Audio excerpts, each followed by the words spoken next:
नमस्कार, India voice देख रहे हैं आप और मैं हूं आपके साथ शिवम दुबे। बुलेटिन की शुरुआत करेंगे बड़ी खबर के साथ। आपको बता दें कि आज दो चुनावी रैली को प्रधानमंत्री मोदी संबोधित करेंगे।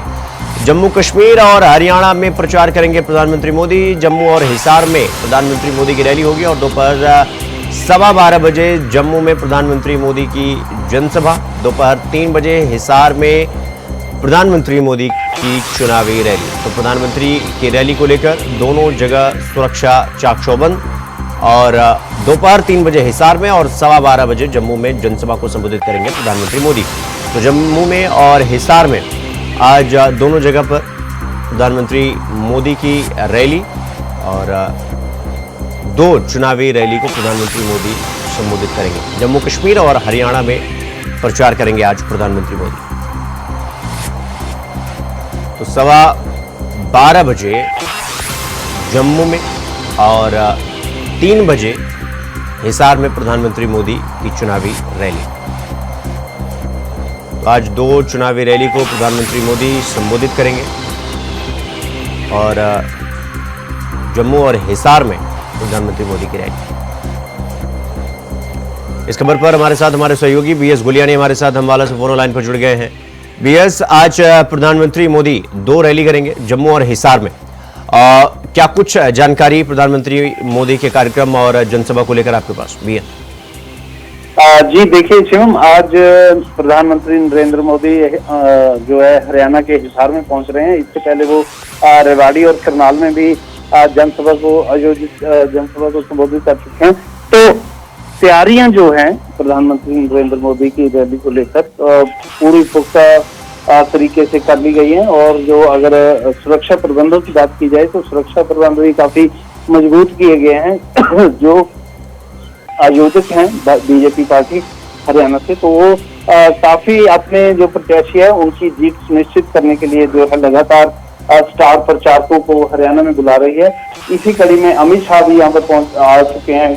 परसों अमित शाह का यहाँ पे हरियाणा में दौरा रहा है। तो लगातार जो है वो चुनावी दौर के चलते स्टार प्रचारक बीजेपी के शीर्ष नेता यहाँ पर हरियाणा में पहुंच रहे हैं। आज नरेंद्र मोदी इसी कड़ी में यहाँ पर पहुंच रहे हैं हिसार में। तो रैली को लेकर जो है पूरा जो क्षेत्र है उसमें डोर टू डोर प्रचार करके न्योता भी दिया गया है। प्रधानमंत्री जा रहे हैं वहां पर पहुंचे रैली में। तो इस तरह से जो तमाम तैयारियां हैं वो पूरी तरह से की जा चुकी हैं। जी बीएस, हरियाणा में प्रधानमंत्री मोदी जनसभा को संबोधित कर चुके हैं। जम्मू में लगातार बैक टू बैक संबोधन भी हमने देखा प्रधानमंत्री का। सवाल ये कि जम्मू में तो 2014 के बाद विधानसभा का चुनाव हो रहा है। हरियाणा में अगर देखा जाए तो 10 साल से बीजेपी की सरकार है, तो क्या एंटी इनकम्बेंसी का भी वो एक थोड़ा सा प्रभाव है और इसलिए भी प्रधानमंत्री अंतिम क्षण तक पूरी ताकत झोंक रहे हैं?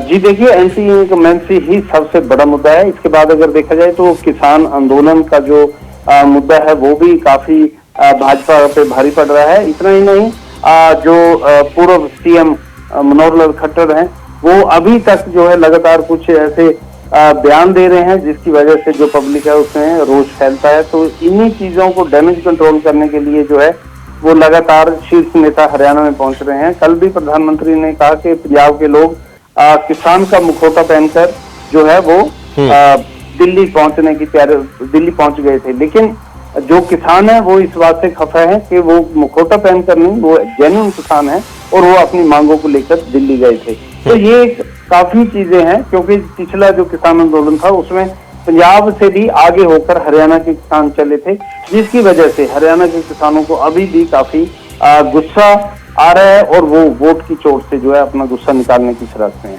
है। बीएस, जिस तरीके से प्रधानमंत्री का ये माना जाता है कि प्रधानमंत्री अगर एक रैली करते हैं तो कम से कम उसका प्रभाव 10 विधानसभा क्षेत्रों में हमें दिखाई देता है और उसका प्रभाव पड़ता है। तो प्रधानमंत्री के इस अब जब समय कम बचा है ऐसे में ये जनसभा कितनी महत्वपूर्ण हो जाती है, खास करके जब समय ना हो और विधानसभा चुनाव जो है वो पूरी तरीके से लड़ाई जो है वो पूरे कांटे की हो? सर, ये बात जो आपने कही कि 10 अगर एक जगह रैली होती है तो 10 विधानसभा चुनाव में उसका प्रभाव पड़ता है। लेकिन ये जो बात है ये सरासर अब निराधार साबित हो रही है, क्योंकि पीछे एमपी के चुनाव में प्रधानमंत्री नरेंद्र मोदी ने यहाँ पर लगातार जनसभाएं की, रैलियां की, लेकिन हुआ क्या कि पहले 10 की 10 सीटें थी तो बाद में फिर 5 सीटें ही सामने आई।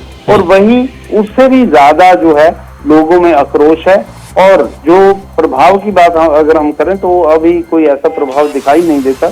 रैली के बाद भी जो है कांग्रेस के प्रत्याशी यहाँ पर काफी मजबूत स्थिति में दिखाई दे रहे हैं। तो बहरहाल जो है 8 तारीख को नतीजे आएंगे, तभी पता चलेगा कि कौन किससे भारी पड़ रहा है।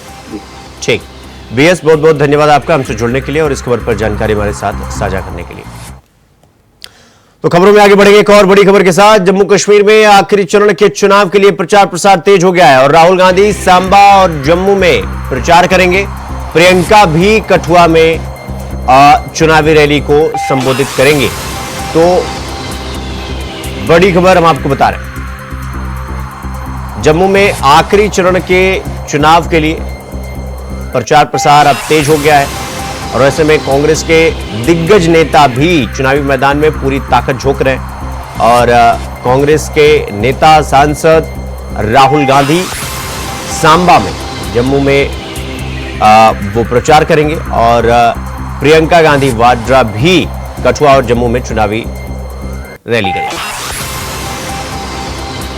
इस खबर पर हमारे साथ हमारे सहयोगी शुभम बोगल हमारे साथ लाइव जुड़ गए हैं। शुभम, आज अब चूंकि एक तरफ प्रधानमंत्री का भी दौरा, दूसरी तरफ कांग्रेस के दिग्गज नेताओं का भी आज वहां पर वो जमावड़ा देखने को मिल रहा है, तो राहुल गांधी और प्रियंका गांधी की रैली को लेकर क्या जानकारी, क्या अपडेट आपके पास? शुभम देखिए शुभम, मैं आपको बताते चले तो इस वक्त मैं जम्मू के बिश्नाह में खड़ा हूँ और यहाँ पर जो है वो प्रियंका गांधी जी कुछ ही समय के बाद जो है वो यहाँ की बिश्नाह की जनता को जो है वो यहाँ से एक बड़ी जनसभा जो है वो आज संबोधित करने जा रही है। आप देख सकते हैं कि किस तरीके से तैयारियां जो है वो यहाँ पर शुरू हो चुकी हैं और लोग जो है वो फिलहाल इंतजार कर रहे हैं कि प्रियंका गांधी जो है आज अपने नुमाइंदे नीरज कुंदन के लिए वोट मांगने के लिए जो है वो लोगों के बीच पहुंच रही हैं और खुशी वक्त का जो है वो इंतजार किया जा रहा है, पर तैयारियां जो है वो यहाँ पे जोरों शोरों पर है। जी शुभम। शुभम, जिस तरीके से प्रधानमंत्री लगातार 370 को लेकर दोबारा से इंप्लीमेंट करने को लेकर लगातार कांग्रेस पर वो अटैकिंग मोड में दिखाई देते हैं प्रधानमंत्री, राहुल गांधी और प्रियंका गांधी के इस मतलब अब आखिरी क्षण बचे, ज्यादा समय तो बचा नहीं है, तो राहुल गांधी और प्रियंका गांधी के आने से क्या कुछ प्रभाव पड़ता हुआ दिखाई दे रहा है, जमीनी हकीकत में क्या कुछ बदलाव होता हुआ दिखाई दे रहा है? शुभम देखिए बिल्कुल शुभम, आपको बताते चले तो जम्मू कश्मीर के दौरे पर आज राहुल गांधी भी हैं, प्रियंका गांधी भी हैं और प्रधानमंत्री नरेंद्र मोदी जी भी हैं, पर आज जो है वो प्रचार की आखिरी तारीख है और आज इंतजार यही है कि क्या प्रधानमंत्री नरेंद्र मोदी जी का ब्रह्मास्त्र जम्मू कश्मीर पर चलेगा, प्रियंका गांधी जी का ब्रह्मास्त्र इस इलाके में चलेगा या फिर राहुल गांधी जी का ब्रह्मास्त्र जो है वो यहाँ पर चलेगा। फिलहाल ये देखना बड़ा दिलचस्प होगा। जी शुभम, जिस ब्रह्मास्त्र का आप जिक्र कर रहे हैं, चूंकि आज जब आखिरी चुनाव का प्रचार प्रसार का दिन है, तो आज क्या कुछ बड़े मुद्दे और क्या कुछ इन नेताओं का अंदाज देखने को मिल सकता है या कौन सी वो बड़े मुद्दे होंगे जिस पर पक्ष और विपक्ष दोनों का वार पलटवार होता हुआ दिखाई देगा?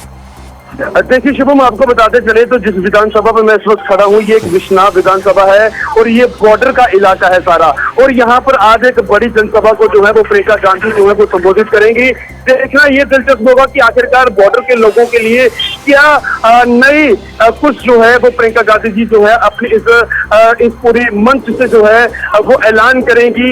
ये फिलहाल देखना बड़ा दिलचस्प होगा क्योंकि जब से अग्निवीर आई है बॉर्डर के लोगों में काफी जो है वो अग्निवीर को लेकर गुस्सा है, डोगरा सर्टिफिकेट को खत्म कर दिया गया, पर फिलहाल देखना आज ये बड़ा ही दिलचस्प होगा कि प्रियंका गांधी जो है वो आज यहाँ से अपने मन से जो है वो क्या बॉर्डर के लोगों के लिए जो है ऐलान करती है। जी शुभम। शुभम, अभी आप जहां खड़े हैं वहां पर राहुल गांधी या प्रियंका गांधी किसका वहां पर पहुंचना हो रहा है आज? यहाँ पर प्रियंका गांधी जो है वो कुछ ही समय के बाद यहाँ पे पहुंचेंगी और पीछे तैयारियां आप देख सकते हैं कि थोड़ी सी बारिश की वजह से थोड़ा सा डिले हो गया, पर फिलहाल कुछ ही समय के बाद प्रियंका गांधी जो है वो यहाँ पहुंचेंगी और तैयारियां जो है वो जोरों शोरों पर है। जी शुभम। शुभम, प्रियंका गांधी अब चूंकि वहां पर पहुंच रही हैं कुछ ही देर में, वहां पर तैयारियों को लेकर क्या कुछ पूरी तरीके से तैयारी की गई है और थोड़ा कैमरा घुमाकर वहां की तैयारियों का भी थोड़ा वो दिखाइए हमारे दर्शकों को कि किस तरह से वहां पर प्रियंका गांधी पहुंचेंगी, उसके बाद वहां पर क्या कुछ तैयारी चल रही है अभी? बिल्कुल शुभम, मैं आपको बताते चलूं तो यहाँ पर सिक्योरिटी के बहुत ही जबरदस्त बंदोबस्त जो है वो यहाँ पर किए गए हैं और इंतजार किया जा रहा है कि प्रियंका गांधी जो है वो कुछ ही समय के बाद यहाँ पर पहुंचेगी और सुरक्षा बल जो है वो यहाँ पर पूरे तरीके से तैनात कर दी गई है और पूरे एरिया को जो है वो यहाँ पर लोगों का इंतजार है और लोगों को प्रियंका गांधी का इंतजार है और बड़े जबरदस्त तरीके के साथ सुरक्षा भी प्रबंध जो है वो यहाँ पर किए गए हैं। पर फिलहाल आज देखना ये बड़ा ही दिलचस्प होगा कि बॉर्डर के लिए क्या कुछ ऐलान प्रियंका गांधी जी जो है वो यहाँ करेंगी, क्योंकि प्रियंका गांधी जी की अगर मैं बात करूं तो यहाँ पर बिश्नाह विधानसभा में काफी समय पहले जो है वो इंदिरा गांधी जी की एक बहुत बड़ी जनसभा जो है वो यहाँ पर हुई थी और आज बड़े ही लंबे समय के बाद प्रियंका गांधी जो है वो यहाँ पर आ रही हैं। तो देखना ये जरूर होगा कि किस तरीके का बूस्ट जो है वो लोगों को मिलेगा, क्योंकि आज आखिरी दिन जो है वो प्रचार का आज आखिरी दिन है। जी शुभम। शुभम, प्रधानमंत्री का भी आवागमन वहां पर हो रहा है और कांग्रेस के दो बड़े चेहरे भी वो आज जम्मू में हमें दिखाई देंगे, राहुल गांधी और प्रियंका गांधी।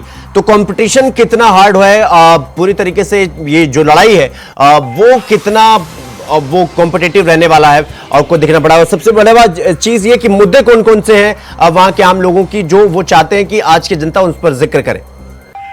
बिल्कुल शुभम, आपको बताते चले तो प्रधानमंत्री नरेंद्र मोदी जी भी आज जम्मू संभाग में एक बड़ी जनसभा को संबोधित करने जा रहे हैं और वही आज प्रियंका गांधी भी जो है वो जम्मू संभाग में एक बड़ी जनसभा करने जा रहे हैं। कहीं ना कहीं इन दोनों जनसभा को अगर हम लोग डिफरेंट तरीके से देखेंगे तो आज पता चल सकता है, आज पता चल जाएगा कि आखिरकार लोग किस ओर जो है वो अपना रुझान लेकर जा रहे हैं कि प्रियंका गांधी की रैली में कितने लोग होंगे और प्रधानमंत्री नरेंद्र मोदी जी की कितने लोग वहां पर जो रैली को संबोधित करेंगे।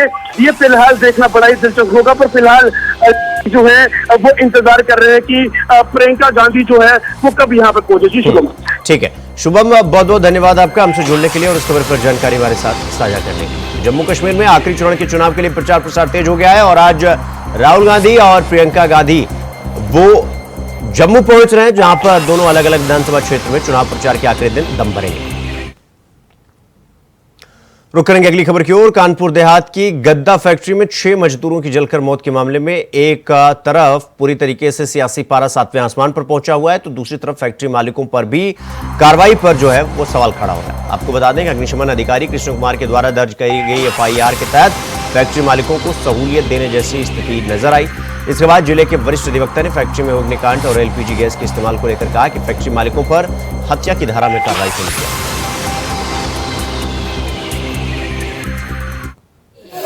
हम बिल्कुल गरीब थे, माँ बच्चा का छोड़ के चले गए थे। हमें कुछ ना चाहिए, हमें मुआवजा ना खेती न किसानी कुछ ना थे, कुछ नहीं है थे ना खेतवा थे, बिल्कुल गरीब थे।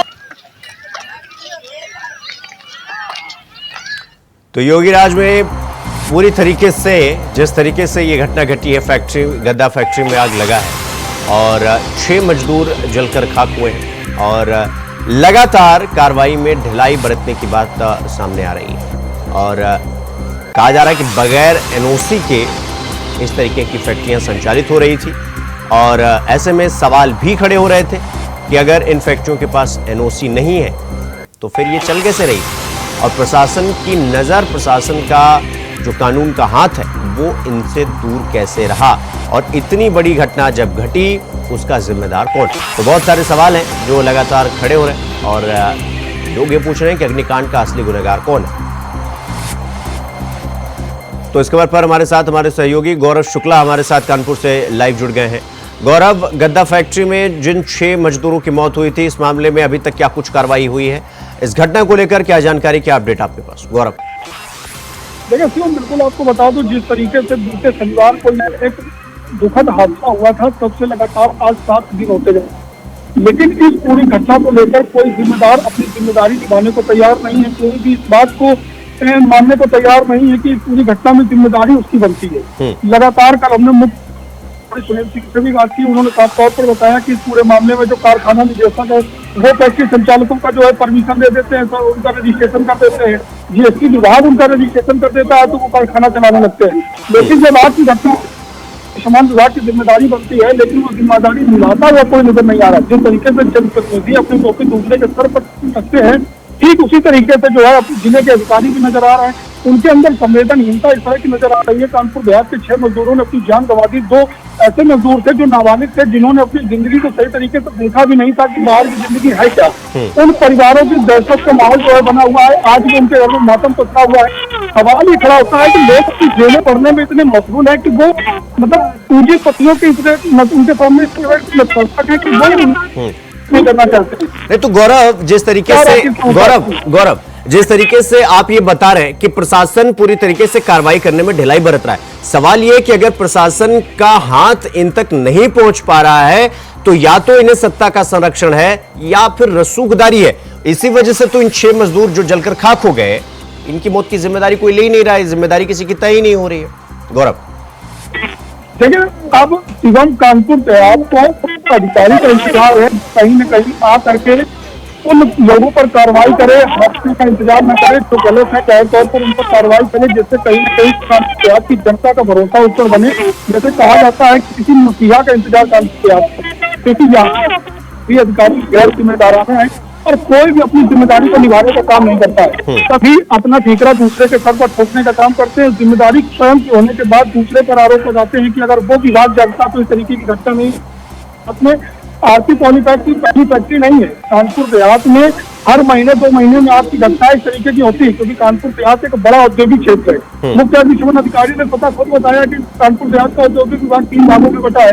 तो इंडस्ट्रियल एरिया है, वो बात सही है कि मजदूरों को रोजगार मिलेगा, ये एक व्यवस्था है, ठीक है, लेकिन जो हादसे होते हैं उनमें भी मजदूर की जिम्मेदार कौन है? सवाल यह है कि जिस एक कंपनी का प्रबंधन का कोई भी व्यक्ति घटना स्तर पर मौजूद नहीं होता है। तो गौरव, सवाल ये है कि इतने बड़े कांड में, इतनी बड़ी लापरवाही में गिरफ्तारी हुई है किसी की? FIR किसी के ऊपर दर्ज हुआ है? प्रशासन का जो हाथ है, कानून का जो हाथ है, वो किसी तक पहुंचा, किसी के गिरमान तक, या अभी तक सिर्फ तू डाल और मैं पात की कहानी सुनाई जा रही है इन मजदूर के परिवारों को? देखिए तुम, बिल्कुल आपको बता दूं कि जिस तरीके से घटना हुई थी उसके तुरंत बाद जो है मुख्य अग्निशमन अधिकारी के निर्देश पर अग्निशमन कुमार ने एक FIR दर्ज की।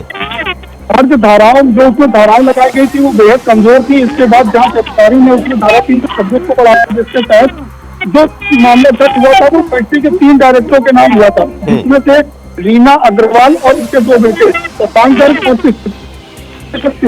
और शशांक गर्ग की गिरफ्तारी की थी। उनको जेल भेज दिया गया था, क्योंकि जांच अधिकारी ने जो धारा बढ़ाई थी उसके तहत 10 वर्ष का कारावास था, यह अधिकतम आजीवन कारावास भी हो सकता था। इसकी गंभीरता को देखते हुए पूरी दोनों डायरेक्टरों को जेल भेजा गया। आज भी कानून के शिकंजे से बाहर है, उन पर कार्रवाई क्यों नहीं हुई, यह भी एक बड़ा सवाल है, क्योंकि जब तीनों लोगों के खिलाफ नामजद रिपोर्ट थी तो गिरफ्तारी उनकी भी होनी चाहिए थी। तो जिम्मेदारी इस तरीके की कार्रवाई मालिकानों पर होगी तो सीधे एक असर, एक मैसेज भी जाएगा उन फैक्ट्री मालिकों के खिलाफ जो लापरवाही अपनाते हैं और अपना रोजगार सिर्फ मजदूर कहा जाए कि उनकी जिंदगी और मौत के बीच खड़ा करते हैं, कि कहीं ना कहीं जो फायदा होगा मालिकानों को होगा, अगर जान जाएगी तो मजदूरों को जाएगी। अगर ये गिरफ्तारी उनकी भी होती तो सीधा मैसेज एक जरूर जाता है और फैक्ट्री मालिकान को जागते और इस पर अपना जो है संवेदनशीलता दिखाते और अपने फैक्ट्री का NOC लेते और तमाम जो उपकरण जो है सुरक्षा उपकरण फायर से जुड़े हुए उनको लेते। जी गौरव, बहुत बहुत धन्यवाद आपका हमसे जुड़ने के लिए और इस संवेदनशील घटना पर जानकारी हमारे साथ साझा करने के लिए।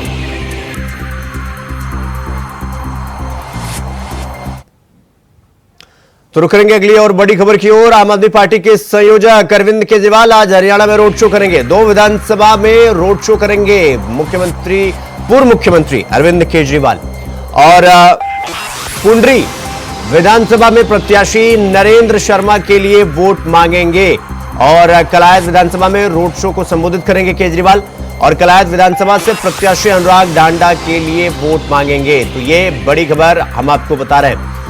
दिल्ली के पूर्व मुख्यमंत्री अरविंद केजरीवाल लगातार हरियाणा में विपक्ष पर पूरी तरीके से अटैकिंग मूड में दिखाई दे रहे हैं।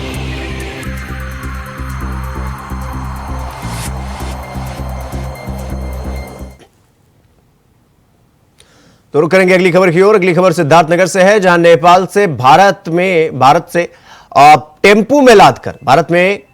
टेम्पू से लादकर लहसुन लाई जा रही है। कुछ हफ्ते पहले सुरक्षा एजेंसियों ने भारी मात्रा में चाइनीज लहसुन बरामद किया था। भारत नेपाल सीमा पर कार्रवाई होने के बावजूद भी तस्कर पूरी तरीके से सक्रिय दिखाई दे रहे। टेम्पू में चाइनीज लहसुन नेपाल से भारत लाने का वीडियो भी सोशल मीडिया पर वायरल हो रहा है।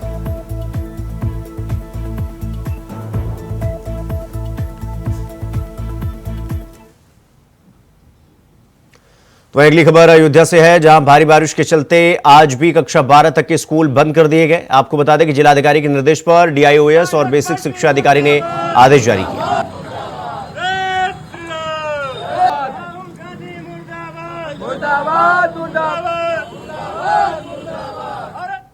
तो अगली खबर अयोध्या से है, जहां राहुल गांधी के बयान को लेकर भारतीय जनता पार्टी के कार्यकर्ताओं ने राहुल गांधी का पुतला दहन किया।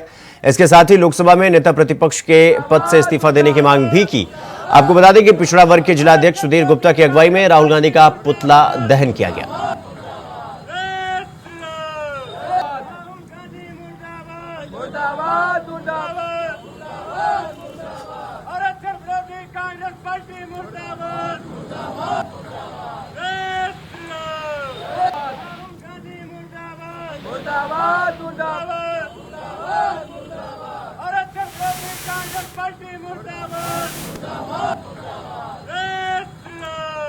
तो नेता प्रतिपक्ष राहुल गांधी का पुतला दहन किया गया और जिस पर राहुल गांधी के बयान पर बीजेपी कार्यकर्ताओं का वो गुस्सा साफ साफ दिखाई दे रहा है।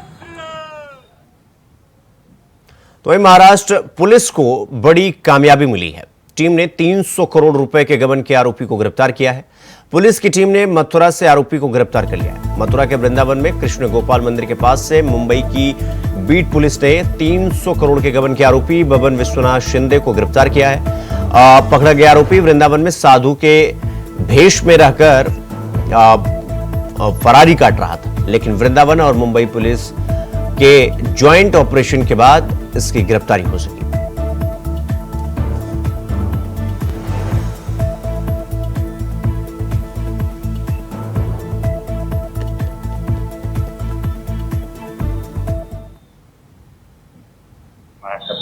महाराष्ट्र की क्राइम ब्रांच पुलिस आई थी, उनके और वृंदावन के ज्वाइंट ऑपरेशन में शिवाजी नगर थाना का मुकदमा था 360।